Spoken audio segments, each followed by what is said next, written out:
Good morning everyone, let's love with Mili day 5 mini ব্লগে তোমাদের অনেক অনেক স্বাগত। ঘুম থেকে উঠেই আমার শরীরটা খুব খারাপ ছিল, তাই জন্য কোনো রকম ক্লিপস নিতে পারিনি। বাট বিকেলবেলা মন ভালো করার জন্য সবাই মিলে ঠিক করি যে চলো লং ড্রাইভে যাওয়া যাক। তারপর বেরিয়ে আমরা ঠিক করি যে টুইস্টি কোরিয়ান ফুড ক্যাফেতে আমরা যাব। তো ওখানে গিয়ে অ্যাম্বিয়েন্সটা খুব ভালো ছিল অ্যান্ড খাবার তো অসাধারণ, মানে কোনো কথা হবে না।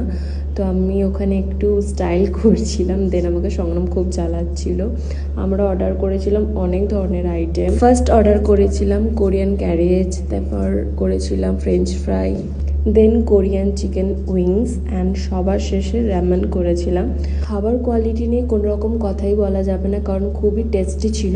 ওখান থেকে বেরিয়ে আমরা চলে গেছিলাম শেক খেতে ডাইরেক্ট। তারপরে আমরা বাড়ি চলে আসি, অনেকটাই রাত হয়ে গেছিলো। তো that's it for today. Hope you like this video. See you soon in the next vlog. Bye.